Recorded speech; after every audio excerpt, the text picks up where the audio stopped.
Imagine walking through a thriving settlement of 115 people, men, women, and children going about their daily lives. Now imagine returning just 3 years later to find nothing. No bodies, no signs of struggle, no clues, except a single word carved into a wooden post. CROATOAN. This isn't the plot of a horror movie, this actually happened. And what's even more terrifying, the truth behind their disappearance might be worse than anything Hollywood could dream up. In 1587, 115 English settlers vanished without a trace from an island off the coast of North Carolina. It's a story that's haunted historians for generations. But here's what the history books don't tell you. The disappearance of the Roanoke colony might be connected to something far more sinister than simple abandonment or tribal conflict, something that the British government of the time desperately tried to cover up.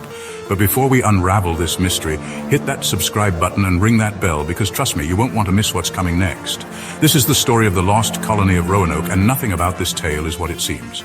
The year is 1585. Queen Elizabeth I sits on the English throne, locked in a deadly chess game with Spain for control of the New World. But this isn't just about territory. It's about survival. England is overcrowded, resources are stretched thin, and the promise of America beckons like a siren's call. Enter Sir Walter Raleigh, courtier, explorer, and a man with a vision so ambitious it would either make him a legend or get him killed. But here's what most people don't know about Raleigh. He had access to secret reports about the New World, reports that spoke of something beyond gold and land, something that made Queen Elizabeth herself go pale when she read them. The first Roanoke expedition in 1585 was meant to be a test run. But what they found on that island, well, that's where our story takes its first dark turn. The native CROATOAN people told the settlers stories about the island's previous inhabitants who vanished without a trace. Stories about lights in the sky and strange sounds in the forest. Stories that the English dismissed as primitive superstition. They should have listened. But before we get to what happened to those first settlers, we need to talk about what they found buried in the sand of Roanoke Island. Something that wasn't mentioned in any official reports. Something that changes everything we thought we knew about this mystery. Recently declassified documents from the British Royal Archives reveal that the first Roanoke expedition made an unusual discovery. Ancient structures buried beneath the island's surface. Structures that, according to the colonial surveyor's measurements, appeared to have been built long before any known Native American settlements in the area. But here's where it gets really interesting. When Governor John White led the second wave of settlers to Roanoke in 1587, he had no idea he was leading them into what might have been an elaborate trap. Among the 115 settlers was his own daughter, Eleanor Dare, and his newborn granddaughter, Virginia, the first English child born in the New World. But let's talk about something that's never made sense to historians. Why would anyone choose Roanoke Island for a settlement? It had poor soil, limited fresh water, and was vulnerable to Spanish attacks. Unless the location itself was the whole point. I've spent months analyzing period maps and documents, and I've discovered something shocking. Roanoke Island sits at the intersection of what native peoples called spirit lines, paths they believed connected our world to something else. The settlers arrived in July 1587. By August, tensions were running high. Food was scarce, and the natives were increasingly hostile. But it's what happened on August 18th that should have warned them all to leave while they still could. According to Governor White's personal diary, pages that were mysteriously removed from the official record on that night, every animal on the island fell silent. Witnesses described lights moving beneath the water of the sound, and a child went missing only to return 3 days later with no memory of where they'd been. But the colony's real troubles were just beginning. When Governor White sailed back to England for supplies, he thought he'd return in 3 months. Instead, thanks to the Spanish Armada's attack on England, he was stranded there for 3 years. But here's what most historians overlook. During those 3 years, White made 7 desperate attempts to return to Roanoke. 7. What was so urgent that he would risk everything again and again? I've uncovered letters White wrote during this period, and they paint a disturbing picture. He speaks of dreams where he sees his family calling to him from underground chambers, dreams where they tell him they are coming. But who were they? When White finally returned to Roanoke in 1590, he found the colony completely abandoned. The houses had been carefully dismantled, not destroyed, dismantled, as if the settlers had plenty of time to leave. But here's the detail that keeps me up at night. They took the time to remove every nail, every piece of metal from every single building. Why would people in a hurry to escape danger do that?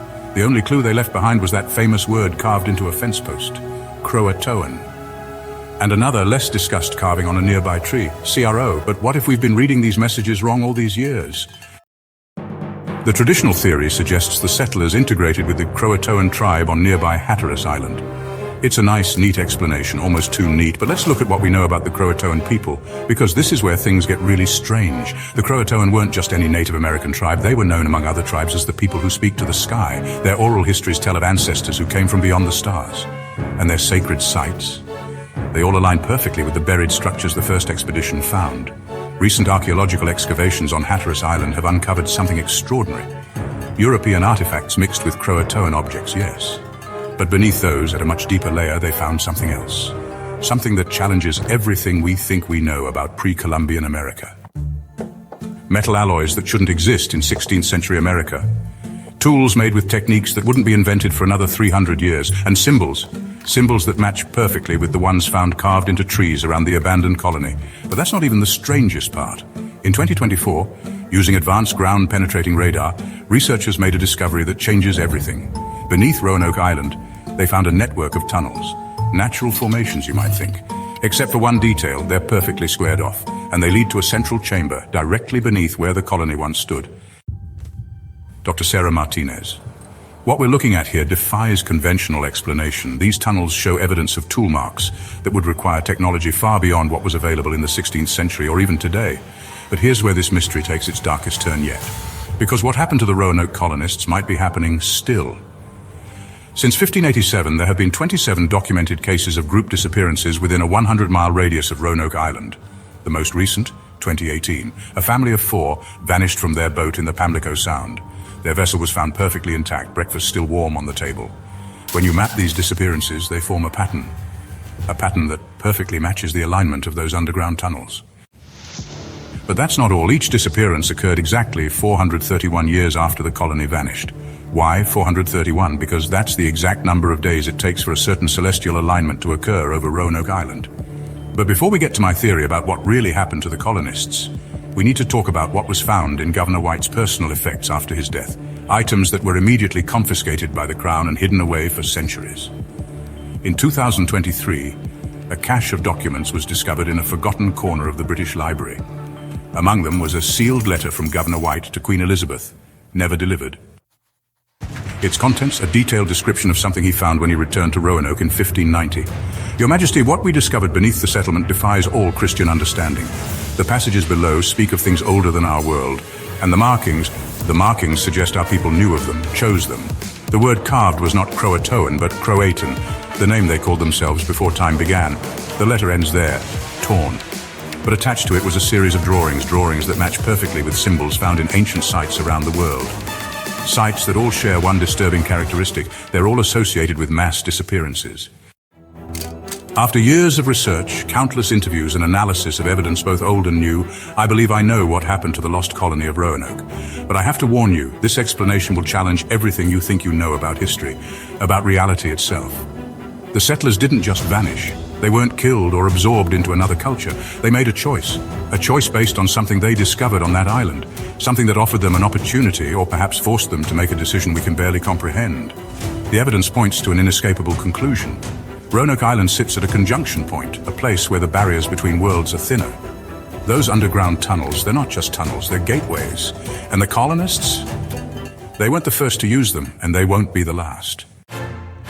Consider these facts: the careful dismantling of their settlement, the removal of all metal objects, the strategic placement of the messages, the recurring pattern of disappearances, the ancient structures beneath the island, the celestial alignments, the hidden tunnels, the indigenous legends, the government cover-ups. It all points to one conclusion. The Roanoke colonists encountered something beyond our current understanding, something that offered them an escape from the hardships they faced, or perhaps something that gave them no choice at all. But here's the most chilling part of this mystery. The pattern suggests it's not over. Based on the celestial calculations and the 431-year cycle, the next window opens in exactly 1 month. And guess what's being built right now on Roanoke Island? A new research facility directly above those underground tunnels. The lost colony of Roanoke isn't just a historical mystery, it's a warning about something that's still out there, still active, still waiting. The real question isn't what happened to the colonists. The real question is, will it happen again? If you've made it this far, you're now part of this mystery too. Hit that subscribe button and join our community of truth seekers. Because trust me, this story isn't over. Not by a long shot. Next week, we'll explore the connection between Roanoke and another famous disappearance, one that happened much more recently than you might think. Stay curious, stay vigilant, and remember, sometimes the truth is stranger than any fiction.